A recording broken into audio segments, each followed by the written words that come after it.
And when he catch up with him, he run away to Canada and lived for 2 years in the mountain. And FBI is looking for him. And he said, but my grandma have instilled some godly wisdom in me. But I began to test God for myself. One day he took his pistol out and said he's going to end his life. But he said, before I do that, I'm going to test God.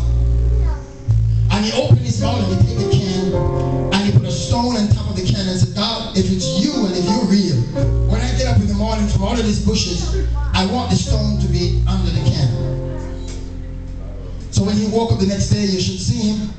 He got his little iPhone and he recorded everything. And when he gets up, the stone was inside the can. And everything that he put God to a test. You know, sometimes people say something to you, you really don't believe it until it happens to him. I said, is he crazy? So he shaved, he said, I like my beard, and he shaved his face off completely. And he said, God, if I wake up tomorrow morning, if my babe come back, truly you're God. When you wake up the next morning, you have more hair than the call. He said, truly, you really are God. Sorry. Began to test God. But he speak out of his mouth. He said, I can't take this anymore. So he run. And he gave himself to God.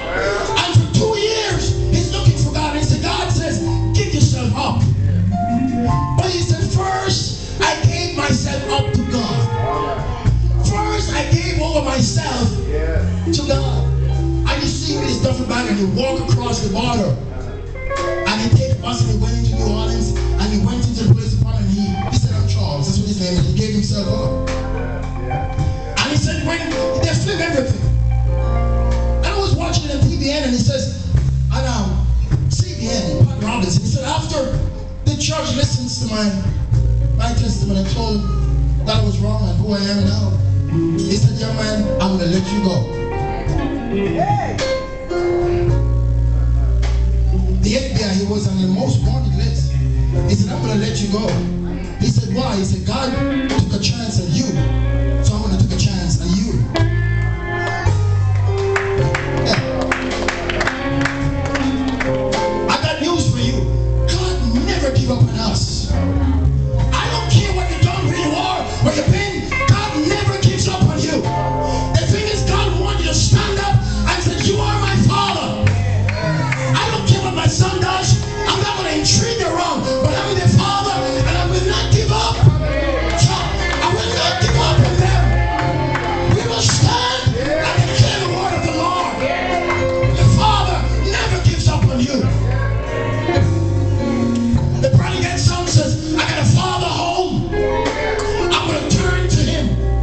The Bible tells me when the father saw him, not only that was he happy, but he didn't wait for the son to come. But he went and greeted him. Oh Lord. He got the new robe, the finest robe. He got himself a ring. He killed a calf and he had a party. Because his son has come home. Jesus is saying that I don't care where you are or where you've been. You are my child. And I never give up on you. I will never turn my back. He said I will never leave you, neither will I forsake you. Don't be so hard on yourself. God will never give up. All you gotta do is count your blessing, what he has done for you. And give him thanks in everything. He said, I will bless you in the hard times, in the good times. I will bless you in the bad times. I am still the Father, and I will never give up on you. Will you stand with me?